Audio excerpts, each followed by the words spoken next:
So welcome to today's webinar on why personal branding matters with our wonderful alumni presenter, Marissa Pick. My name is Alexandra Stevens, and I'm the Associate Director of Alumni Career Programs here at the Hyatt Career Center at Brandeis.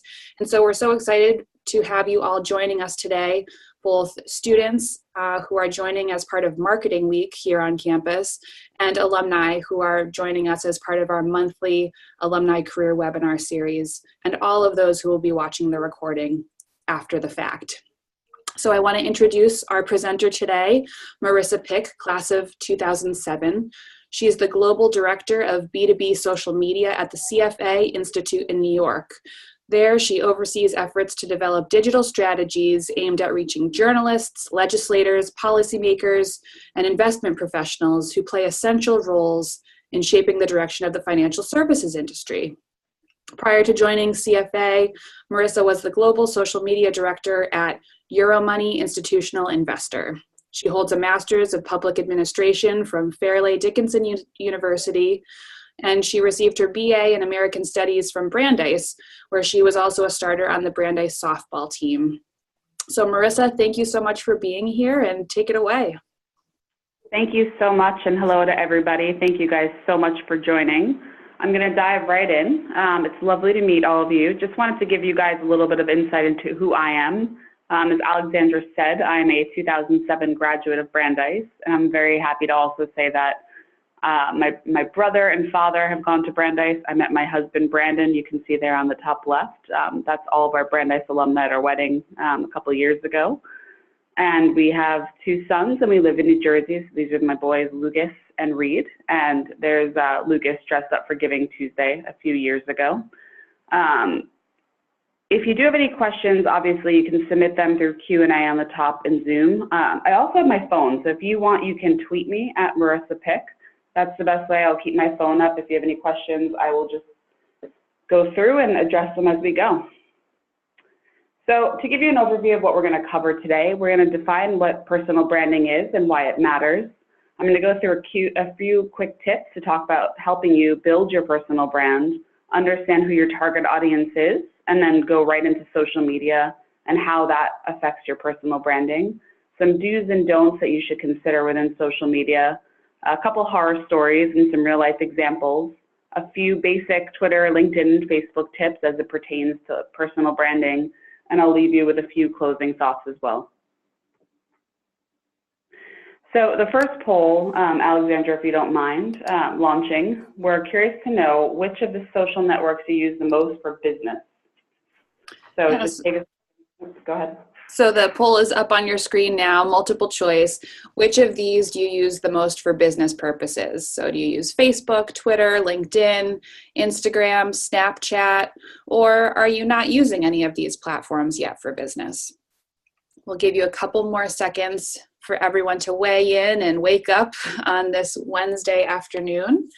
And then we'll share the results with you and with Marissa. And this is the first of several polls that we'll be launching throughout today's presentation. Okay, so it looks like almost everyone has voted. So I'm going to go ahead and end the poll and share the results with you, Marissa. So it looks like vast majority are using LinkedIn, 75%. About a third are using Facebook. None are using Snapchat, 13% Instagram, 5% Twitter, and then about 11% of our listeners aren't using any of these for business purposes.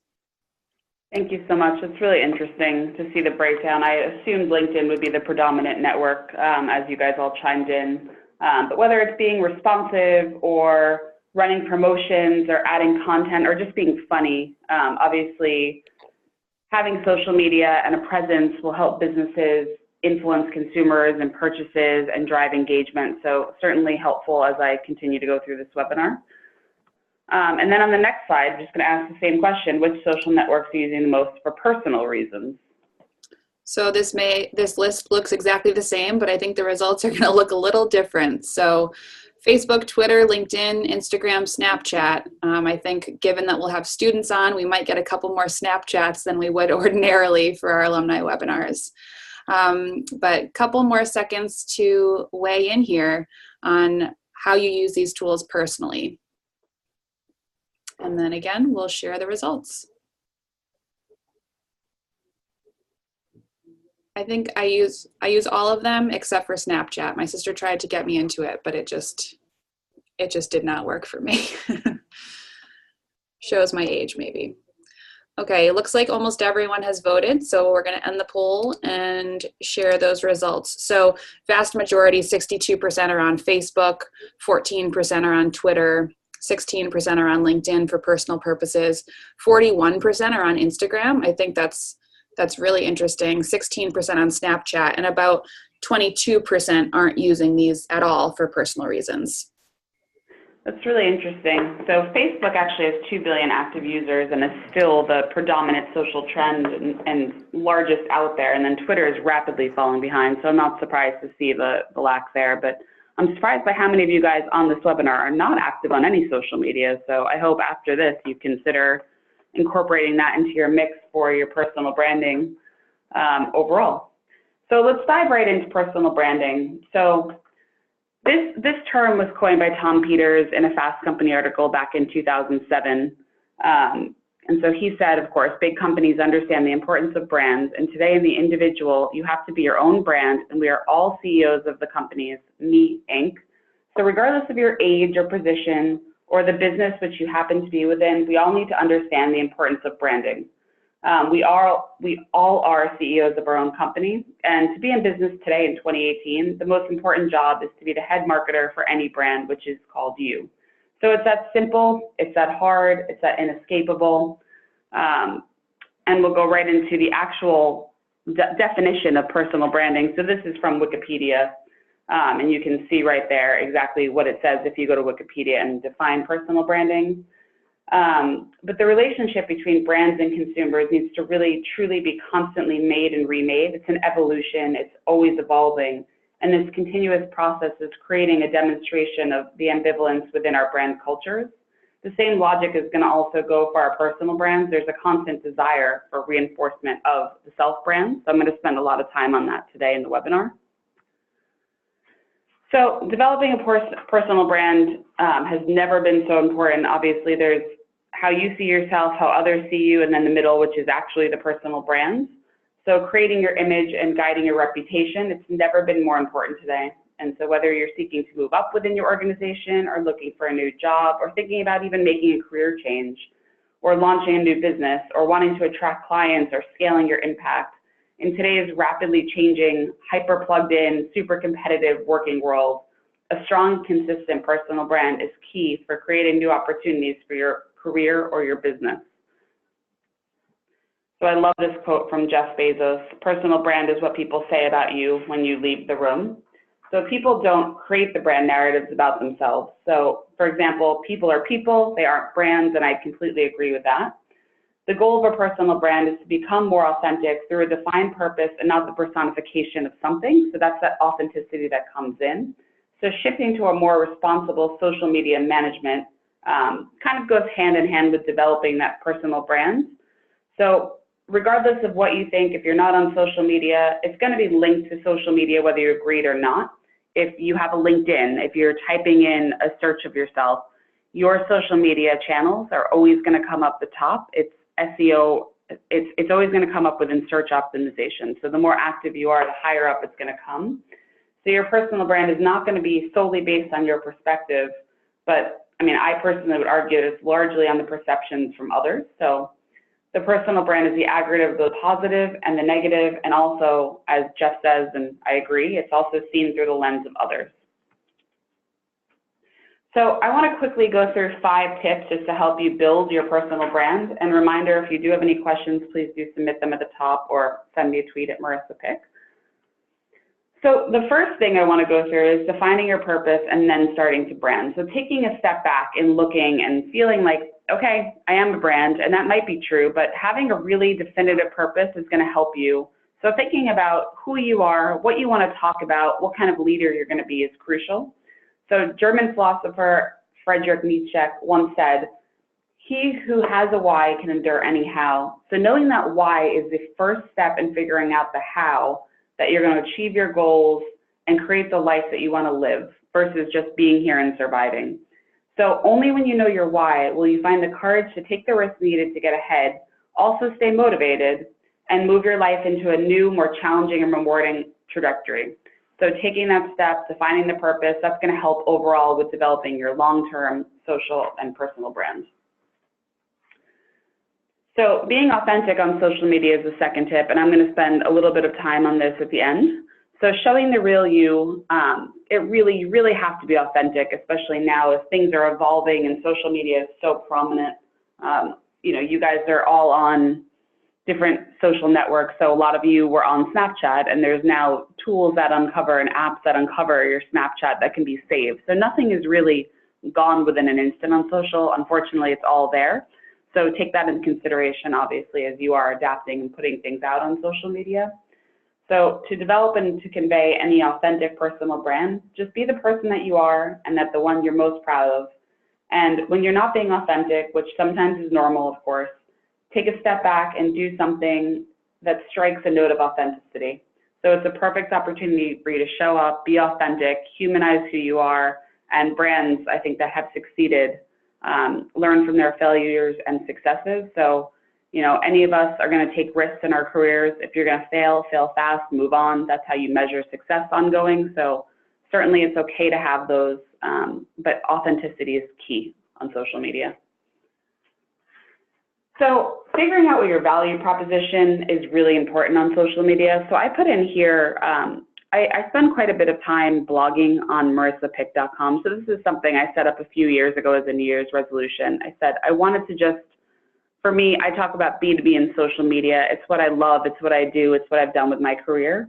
So obviously, if you're Googling, everybody's a blogger today, and that's, you have to be able to build your case on what you do differently, and that's going to help you define who you are and build your personal brand. So I was named one of the top 5 content marketing influencers on social media by B2B Marketing, which is a company out of the UK.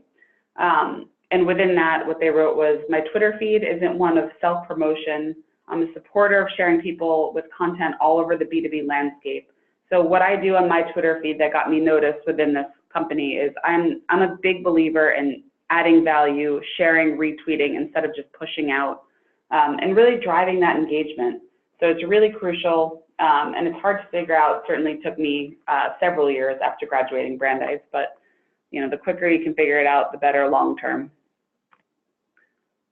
So tip 4, refraining from the constant you and self-promotion. So I'm sure if you guys go onto your LinkedIn and you look at your inbox, and you might have vendors that are constantly hitting you up for something that they want, or emails that you might get, it's really just, it's a put off to me. So being a curator of content that's going to talk about how you can add value is much more important.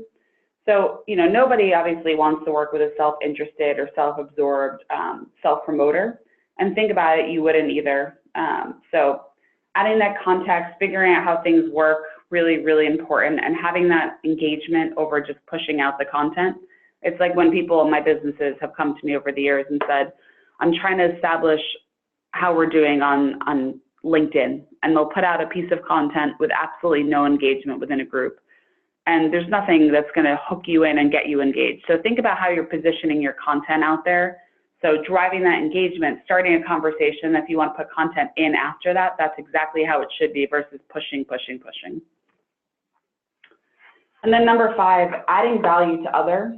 So of course, I am by no means a personal branding expert. I'm more of a social media expert, I'd say, but certainly hoping that the context that I add within this webinar will enable you guys to take content away. And so I love this from Adam Grant. So taking a minute to do something else for 5 minutes or less for anybody. We can all just take a minute, add value by small deeds, whether it's a recommendation or referral and introduction. And I think, Alexandra, that's one of the benefits that we have at Hyatt at Brandeis. So it's really a great network, and certainly tap into it if you guys have not done so yet. So as they're thinking about what makes you you, and of course branding is based on authenticity, you need to understand who you are and what makes you compelling to your target audience.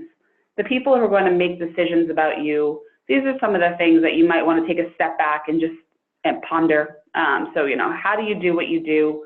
what makes you achieve your results, what energizes you, what do you love, what's your passion. And certainly as you're developing your personal brand, and this should be consistent across anything you're doing, incorporating those key values are going to be really crucial in developing a long-term brand. So I'm going to go right into social media and focus here for a while. So the one thing that I love about social media, and it ties in so well, obviously, is the perception, and social media has rapidly evolved. And I think back to going to Brandeis and there was no social media. The nice thing is it's free, it's accessible, it's quick, it's 24/7, it's always plugged in. So it's instant, it's nice, and the nice thing is that it's so niche.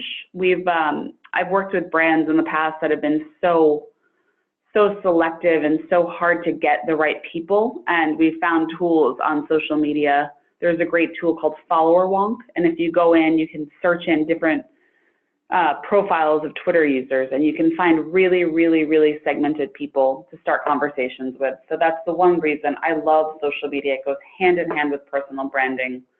So just to give you guys a few do's and don'ts. So the first, choose those 1 to 3 areas of your expertise to set you apart. So that's going back and thinking about why you're adding value to others, thinking about what you want to be known for long term, keeping that same name, profile, and imagery and look across your social networks. So if you have a nice headshot, you want to keep that consistent.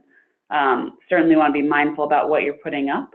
Staying consistent, active, engaged. If you're going to be on social media and have the channel set up but not be active, in my opinion, there's no point of you having it. You're better off shutting it down.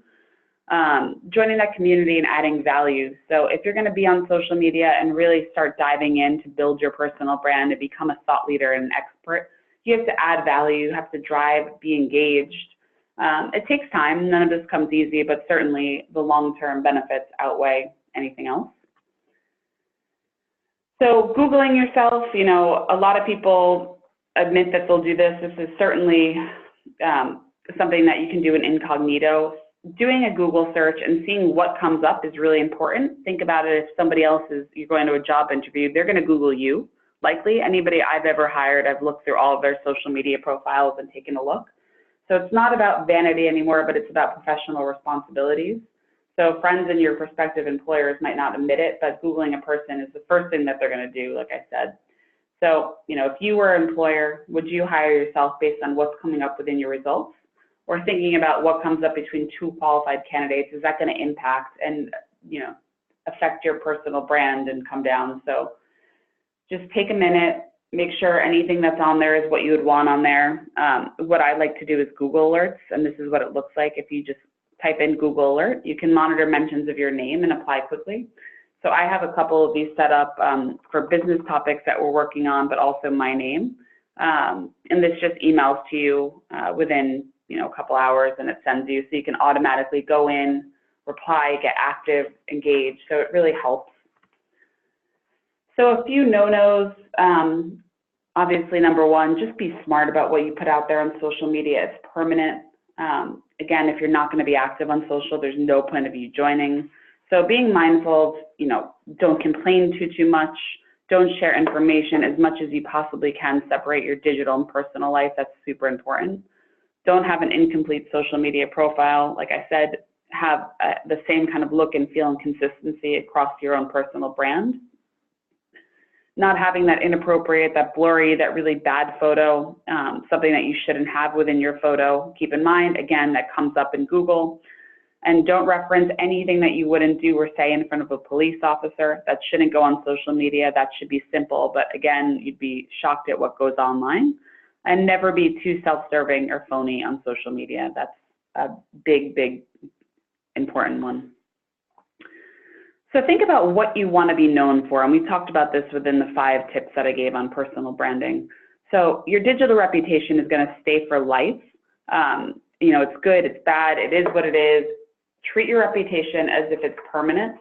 And I wanted to go into a few case studies. I have 2 case studies, and I'm sure a few of you remember this. So Laremy Tunsil was the University of Mississippi offensive tackle. So he was an early favorite to be the #1 draft pick back in the NFL draft. And this video on the left came out of him smoking. So this comes out 10 minutes before the draft starts. And he went down to number 13 right after this came out. And on the right is his Instagram, where he is asking a coach for money. So somebody, he claims, hacked his profile. And this, if you think about where he was going to be around number 1 to number 3. So they're saying that this tweet and this Instagram story comes in at a loss around $13 million. So be mindful. He said it's old, it came up, but again, be very careful about your personal brand and where things are going to come up, because it could come back to haunt you. So that $13 million tweet is a really good case study of why you should be smart. And I'm sure a few of you guys remember this from a few years ago. So this is back in 2013. Justine Sacco, she was the VP of Comms at IAC, Senior Director of Corporate Comms. And so she made the long journey from New York to South Africa. She was going to visit her family. And she was walking around Heathrow, and she starts tweeting, "Chili, cucumber sandwiches, bad teeth, I'm back in London." And then right before her last leg, which was connecting through Cape Town, she posted this tweet, which is infamous now: "Going to Africa, hope I don't get AIDS, just kidding, I'm white." So she posts this, she gets on the plane, you can see there what's going on Google search. So people start tracking her. The #1 trend within the entire United States was, "Has Justine landed?" This then became a worldwide trend. People showed up to take pictures of her, see what happened when she landed. And she posted all this. So when she lands, she turns on her phone, her life is over. She gets obviously immediately fired from her job. There's lots and lots of, criticism. People are hurt. She then obviously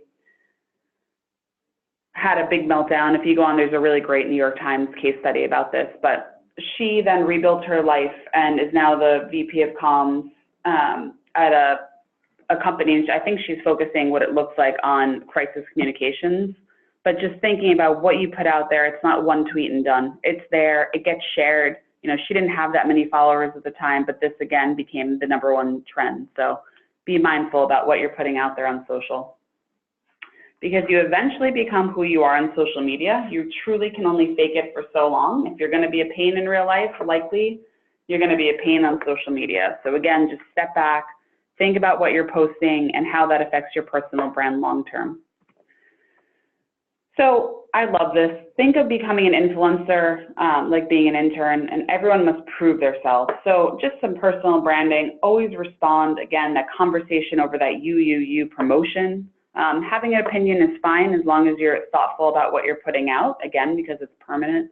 Asking questions to generate engagement, following people on social channels, it's okay. I think people are really hesitant to follow people. And then anytime you get somebody that's new or really good, reaching out and talking to them. And again, as we said in the beginning, that social media has little to do with what you say about ourselves and everything to do with what people say about us.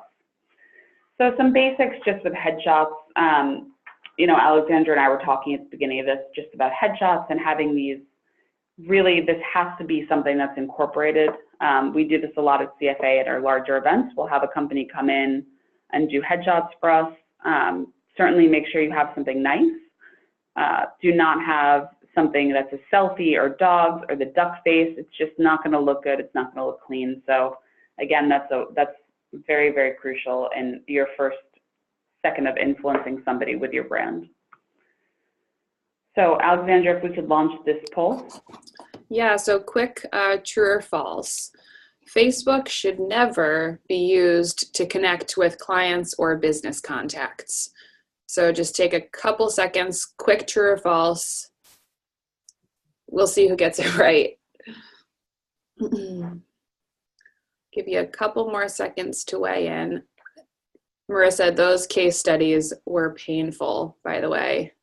They are. But such good reminders that just a flip comment or video in an instant can really just change the course of your life and career. Pretty crazy. Okay, so it looks like everyone's voted here, so I'm going to share the results. So it's split. About a third think true, it should never be used to connect with clients or business contacts, whereas 2/3 think that it's false. So what do you think? It's really interesting. So I think, we talked about this in the beginning with Facebook, and the majority of you guys on this webinar are very active on Facebook. So again, there's 1.32 billion daily active users on Facebook. So to me, Facebook is something that's really left out of the mix far too often. I think within businesses, there's a lot of value that you can add. I think connecting is okay as long as you're mindful about what you're keeping, and I'm going to give you a few tips right now. But whether it's that brand exposure or traffic or lead generation, it certainly should be something that businesses are thinking about incorporating into their mix. And the one thing that I love on the business side is the ability to do, it's a platform that has the best, cheapest advertising for businesses. So certainly something that we should consider. So, for those of you that do not want anything to do with it, here's something that you should all do regardless, but having that privacy checkup done. So we talked about the professional photo that should be, clean, look nice. If you go into your public search and you go into privacy settings, you can quickly turn off the ability for others to tag you in a photo so you don't have what happened in our case studies pop up.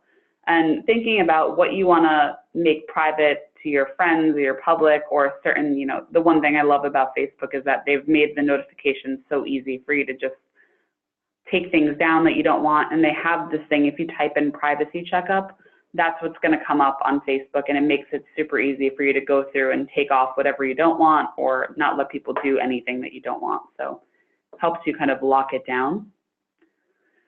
So in terms of Facebook for personal branding, again, we talked about that tagging options. We don't want unpleasant surprises happening. Setting up a vanity URL, so that's, facebook.com Marissa Pick. So that's, again, that look and feel that's consistent. You don't want to be a user that's Facebook.1534 Marissa. So making it recognizable, that again also is within the privacy and settings. So filling in the professional details, if you do have a business that's active on social media and specifically Facebook, if you tag that you work there, you will then get linked. So if somebody clicks your company, you'll come up. But the other advantage that Facebook has is it lets you know exactly what you do, not just what your position is, so you can put that information in. And what I love is if you're doing networking properly, you can, increase your friends, you can interact.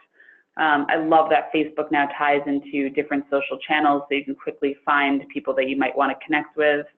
And again, posting updates and letting people know what your opinions are. I'm very cautious about what I put up on my Facebook. Honestly, it's pictures of my kids.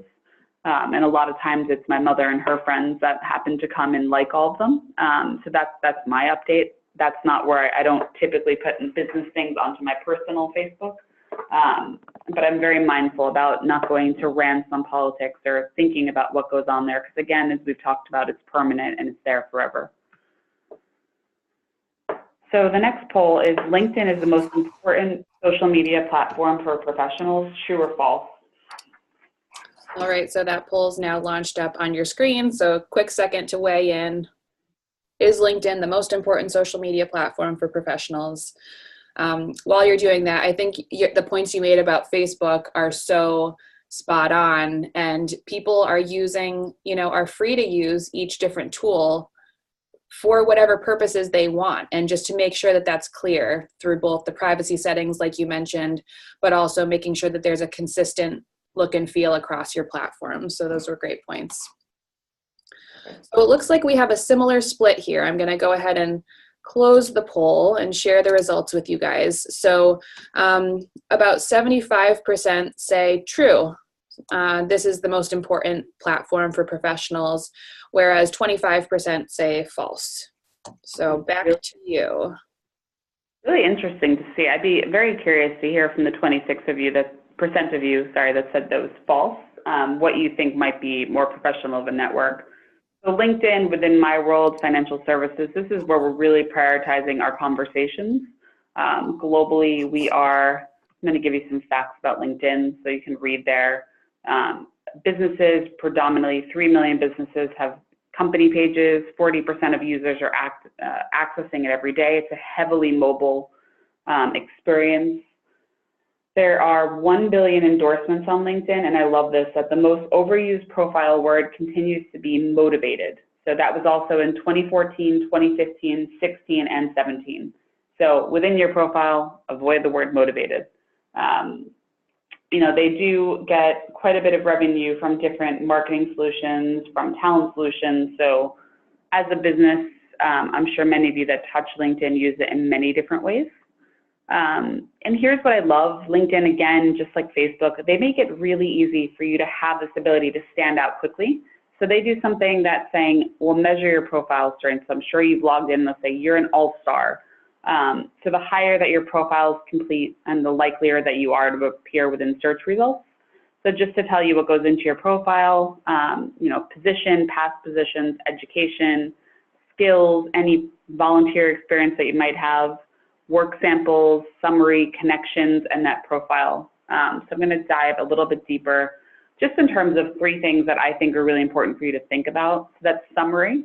LinkedIn is, I think, the strongest place for you to have a walking resume. So it gives you that place to stand out, talk to your audience. What do you want them to know about you? What are you here for? So you can do a kind of a longer information, and you also can have a headline now on LinkedIn, so it's a place for you to step out. Within your connections, I honestly don't even take business cards anymore. I just link in with people, and I'll do, hey, great to meet you at the conference. Thanks so much for joining the webinar, and have that custom message that's going to remember people who you are, so that personal experience that's going to help you cut through the noise. And that's really important within any career that you guys are working within. It's that added second that you take to make the difference. And I love that LinkedIn now gives you the skill section, so you can tell what you want to do, you can highlight what you want to be known for and really stand out. So again, just a few personal branding tips. This is like a do not have beer cans on your face ever on LinkedIn or any social media. Have that professional photo, again, that's going to come up as you Google and search yourself, or employers are. That complete summary and profile, again, they make it really easy for you to go through and become an all-star, and it prompts you as you go through to import information. So connecting with people is really key, taking that second, adding that extra layer of how you know somebody. And then LinkedIn is, a couple of years ago, they acquired SlideShare, and they have acquired a few other businesses. So you can actually take in projects like, let's say I wanted to put this on my profile. I could put this into a SlideShare, link it in as an update, and just say, so happy to, have delivered a webinar today through Brandeis, and add this in as just some context about what I'm doing and what I want to be known for that added exposure and to help you stand out. So we talked about the vanity URL with Facebook, same thing on LinkedIn. That's my LinkedIn vanity URL.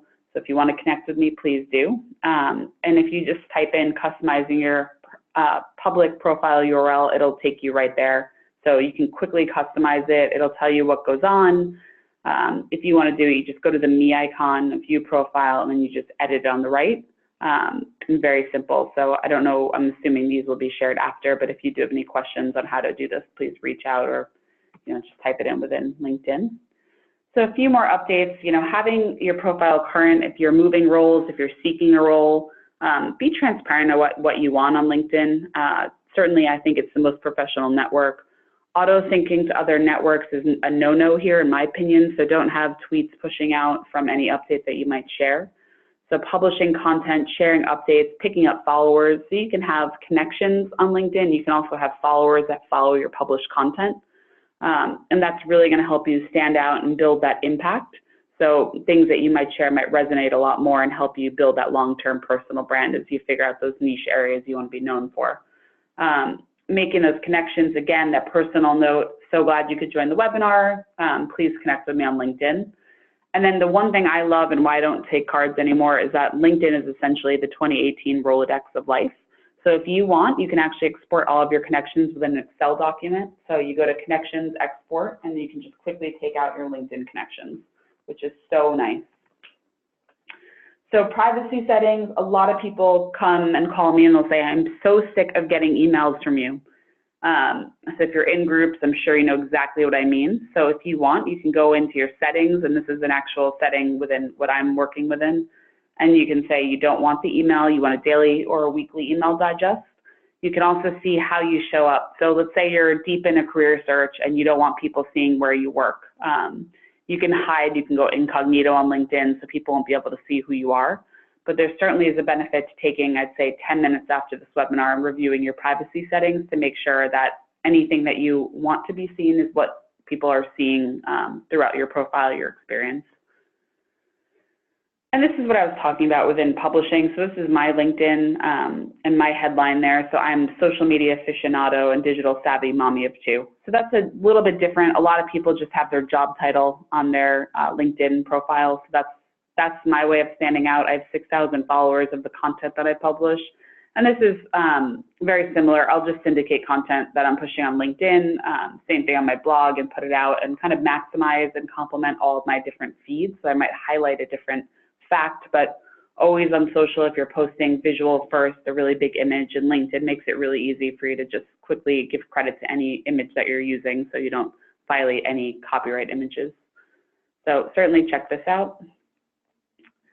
So then going right into the next one, Twitter, I know for you guys was kind of lost, but launching this, Twitter is helpful for personal brand building, true or false? Okay, so while that poll is going on, Marissa, I loved your point about the headline. I love your headline, by the way. It shows personality, but it also shows your top skills, but also your values. And so I always tell people you are more than your job title. Please don't just be the default in your headline, and really showcase who you are as a professional. So I loved your example. Thank you. I like to make it a little bit different. You know, it helps you just stand out. Otherwise, it's the same kind of look and feel that everybody has. So. Right, and the same thing with the publishing platform. I think what people don't realize is, oh, if I want to publish an article about something, I have to start a blog. You don't anymore. LinkedIn makes it so easy to publish articles directly to your profile and have everything contained in one place. And so you don't have to adopt yet another platform that needs maintenance. And so that's something to think about too when you're picking which platforms are going to work for you. All is not better. More is not better. So it looks like everyone's weighed in here. So I'll share the results with you guys. So 80% of folks say, yes, Twitter is helpful for personal brand building, but 20% say false, which is, all of these responses have been very interesting to me. It is really interesting, and I'm, again, surprised by that. So, you know, with 330 million active users, and that's up 4%. I know I said that Twitter is kind of lagging behind in social, but it's still something within the mix that I would say everyone on this webinar should consider for building their personal brand. If you're active, that's great. If you're not, fine. What's interesting to me is the millennial audience, and I kind of thought it would be a little bit higher with that response, but 36% of the people within America only are 18 to 29 that are on Twitter. So really skews millennial. So thinking about personal branding, again, the one thing I love about Twitter is its ability to make analytics so easy. So this is my analytics, and this is just showing you, you know, top tweets, top mentions. It gives you a summary of what's going on, how many people are coming to you. So you can see, you know, if you are somebody that's in business for yourself or you're trying to find a career, you can quickly engage and start, you know, getting active within Twitter. They make it really simple for you. So a few personal branding tips: have that professional photo. Oh God, it makes me nuts when I see people that are eggheads still in 2018. Even if you put something else up, do never be that egghead. You know, they've expanded recently their ability to have more than 140 characters. So within your profile, you can use keywords if you're talking about something really specific. You can upload a really nice header image and anything. Obviously, if you work at a company, if you want to tag that company within your profile, it'll link you then. So I tagged that I work at CFA. So if you type in CFA, you're going to see me come up within the search. So replying to the engagements like any other social channel, if someone's going to start talking to you, responding back and having that conversation is really important. Twitter also gives you the ability to have lists. So I love this when we've done this for business in the past. Let's say we're doing something really niche, like the facade of a building, and we're talking about this. You can actually go through and build lists, and that is kind of an RSS feed. So it'll give you just tweets and just members from whoever you add into those lists. And it just kind of segments out Twitter rather than logging on and seeing endless streams of people talking. And the one thing I love is these hashtags, and this is across almost every social network now that they all have hashtags, but Motivation Monday, Throwback Thursday, Follow Friday. So you can quickly jump into a conversation and share information. So to me, social media is a powerful way to amplify your message. So whatever that message is going to be and whatever that audience is going to be, and obviously I shared again those case studies, which were kind of a step back to say, okay, be mindful about what you put out, because again, that is there. And you know, I've gone through a lot in a very short time. So again, if you do have questions, please follow up after. So none of this comes easy. You know, social media takes time, effort, sometimes a thick skin. You know, you're going to get comments, you're going to see things that you might not want to see. But again, that gets back to the spectrum of personal brand and what you think, what others think, and then the personal brand in the middle. To me, it's hard to imagine a future that social media is not be going anywhere. It's not going to be less prevalent than it is today.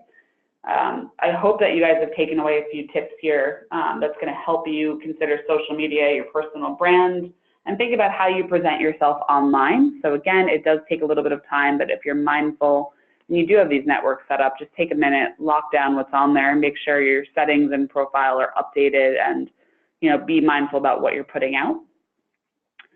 So a few closing thoughts from me. Be interesting. You know, social media it's really a place for you to talk about whatever you want to talk about. It doesn't work otherwise. You're not going to get engagement. You're not going to get followers. You need to add that value. And again, that's how you stand out and improve your personal brand. Be interested. So look around and see what people are talking about. Share content, share information, engage with people, interact. And that's really how you're going to start defining who you are and building that kind of personal brand standing out. So then, you know, be experimental. I always say that, you know, let your corporate hair down and have a little bit of fun.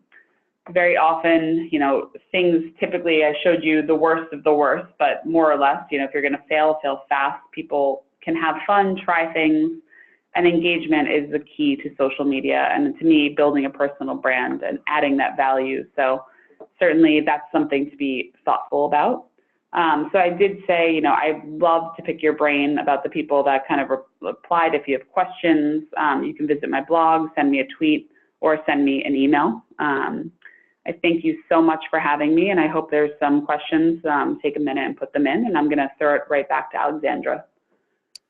Okay, awesome. Thank you, Marissa. We are getting in some wonderful questions, and so I think we can just jump right into those after these messages. So first, at the end of the webinar today, please be sure to fill out our satisfaction survey to let us know how we did today. We're always changing our content to fit your needs and interests. So if you have a topic idea, suggestion, presenter suggestion, please email me. My contact information is up on your screen.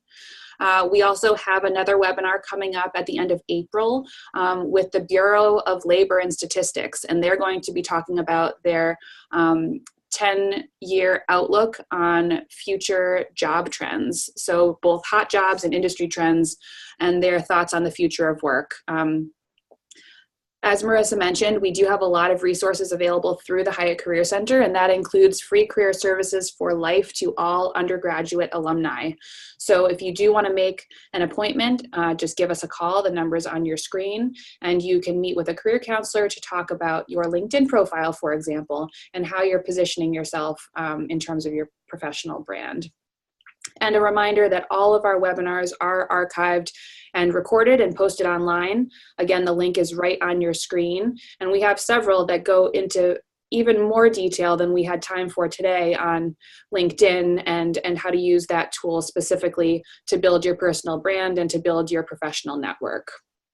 So let's jump right into questions, because we're getting some really interesting ones, and I want to address as many as we can. So the first is, do you have any special advice on how to, build your personal brand at a later career stage, particularly if you are a service professional? So we're talking about lawyers, accountants, how do you kind of start building a brand later on in your career? I think to me, that's more of I think it's a stronger advantage. I think it's something that, someone coming in later in the game, you have more experience within the workforce, you have more insight that you can add. So what I would do if I was somebody coming in and try to build that brand and enhance, I would figure out what platforms that you want to be on for social.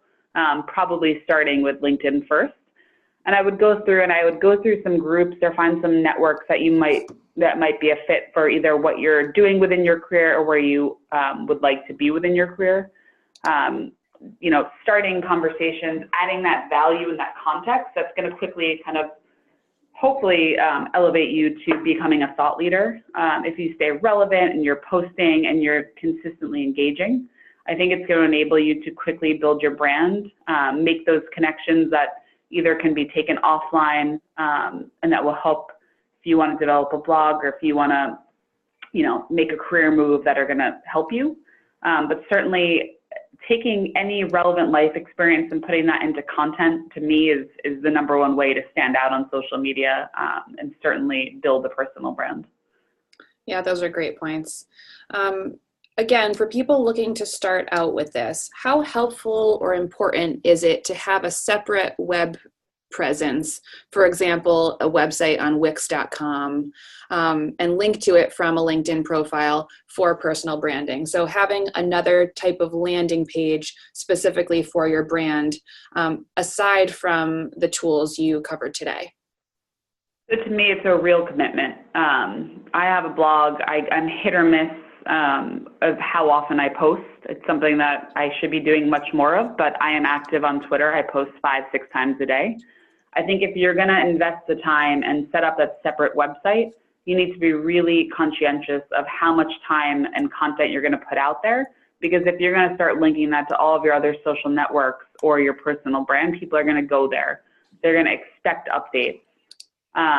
One of the things I'll do on my blog if I haven't had time is I'll just take a quote and I'll put it up with some context. So certainly it's easy to populate, but building the brand and really becoming known for something, you have to invest a lot of time. So if you have the time, great. If not, then I'd say prioritize other social networks for your brand for now. I think that's a great point. Totally agree. So we are getting a few questions about addressing workplace gaps in employment on social media and in your LinkedIn profile. And I certainly have my own thoughts and suggestions about this. But in light of being authentic and establishing a personal brand, specifically on LinkedIn, what are your thoughts for the best way to address a gap due to the decision to be a stay-at-home parent? And I think that's a great question. Listen, anybody that's asking that, I respect you so much. I have 2 children that are harder than any job I've ever worked in my entire life.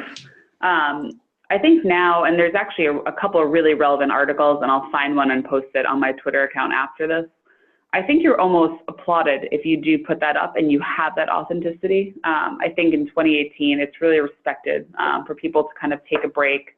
I would be very upfront. I would put it in there. I would, again, if you're doing this on LinkedIn, which is probably the only place you would do it, or on your resume, make it fun. I mean, write a really great description about it. It's a talking point. If you're going to an interview, likely they have nieces, nephews, kids of their own. So it's a conversation starter, and I think it's perfectly acceptable in 2018 to be upfront and have those breaks within your personal life.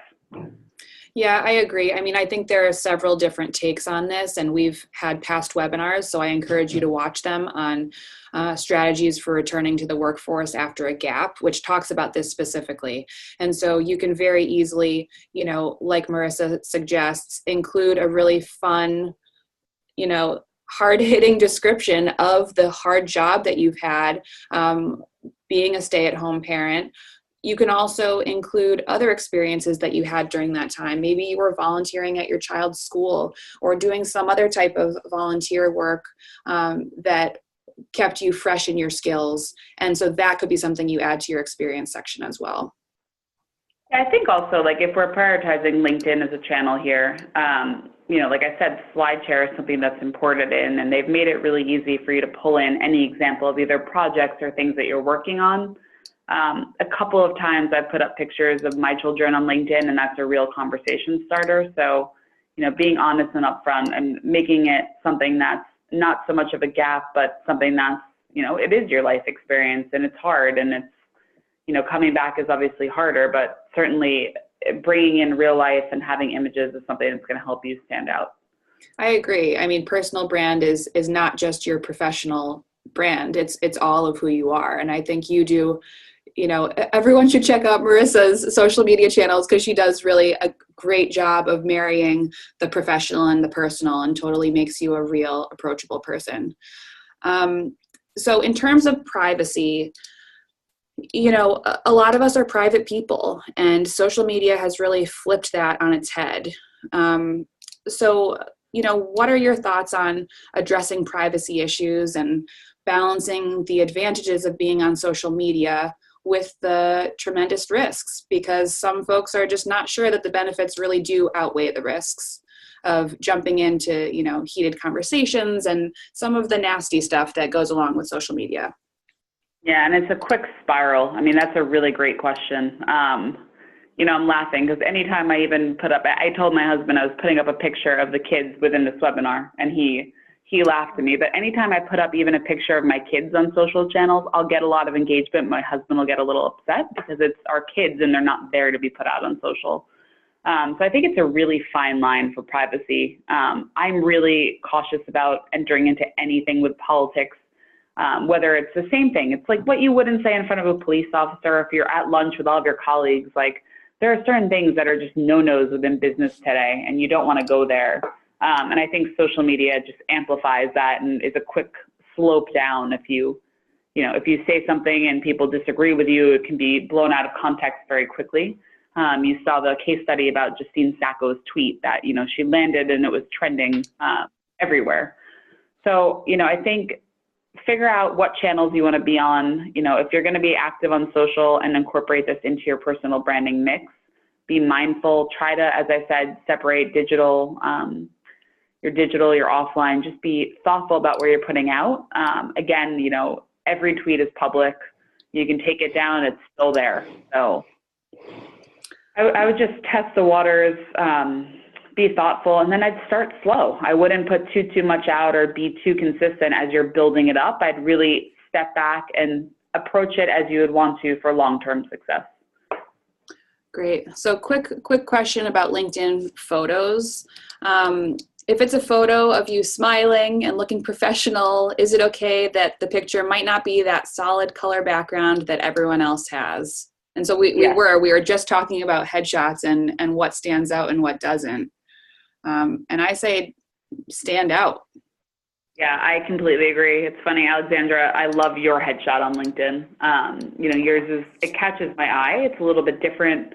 If you go to mine, it's the one I have on the first page of this. It's from an event that I was at, and I'm wearing something different that's not a suit. So it stands out a little bit, but I'd say as long as you're smiling and you're not holding beer cans and you're not doing a selfie and you don't have your dog and you're not doing duck face, you're fine to just put it up as long as it's clear and a nice resolution.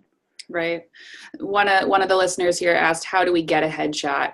So if you are a Brandeis student, we do headshots at our career fairs. We have a LinkedIn photo booth. And so we'll have that again at our career fair, at our just-in-time career fair later on this spring.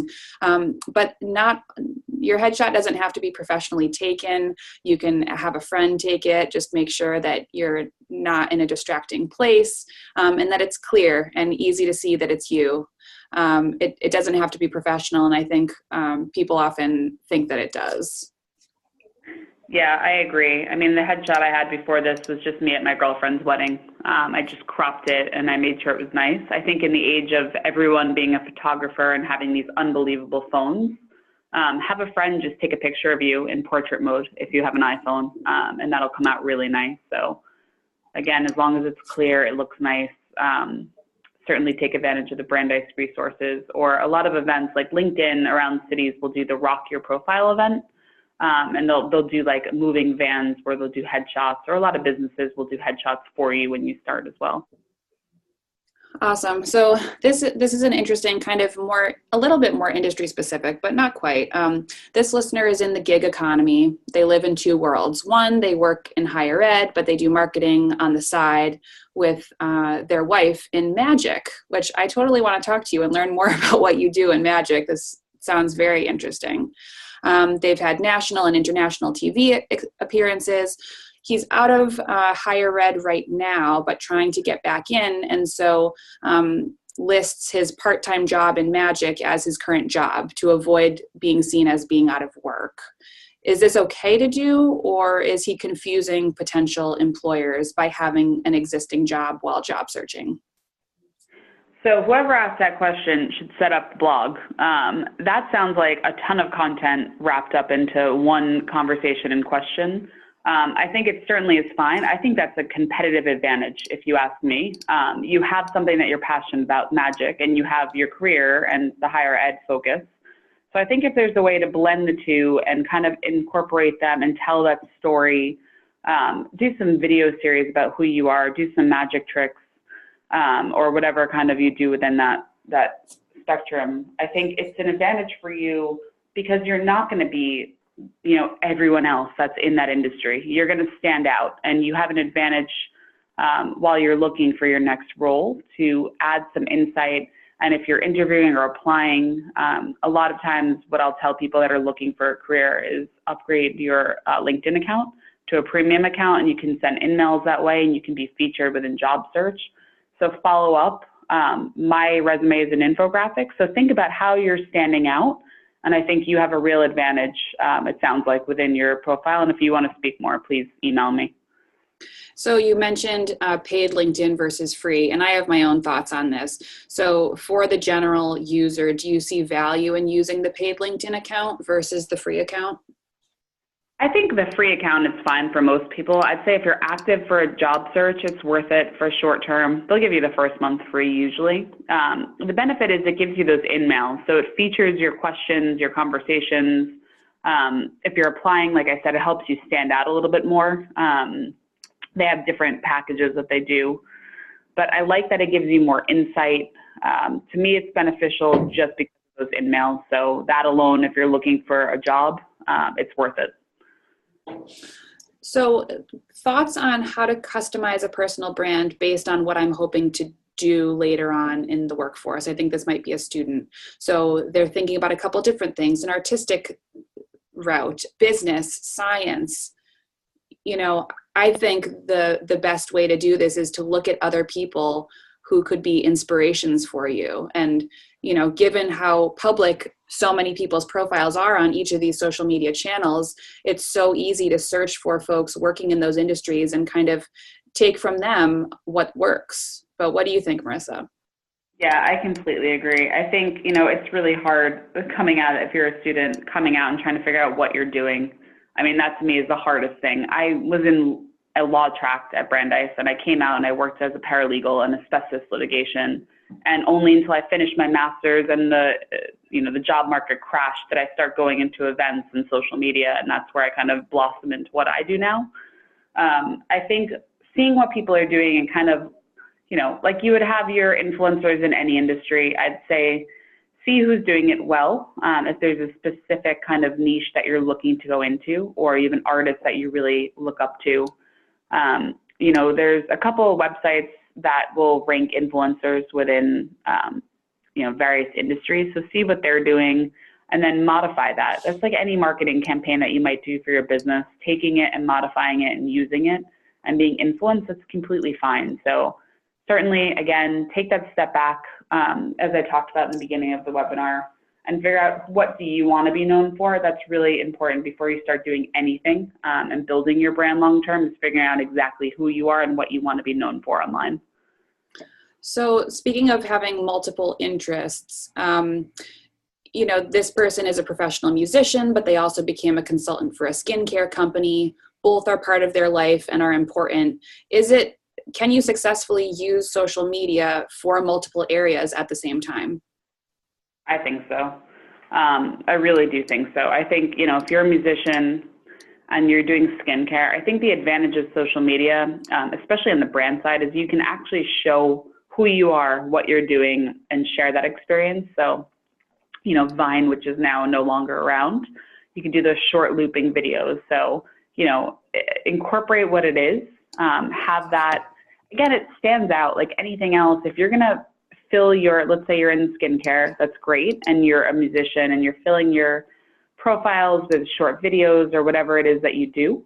that makes you stand out online. So if you're applying for roles and you're, a fantastic musician, it's a conversation starter with a possible employer, or it's adding conversations to people within your industry that you're just wanting to connect with regardless. So I think it is absolutely possible.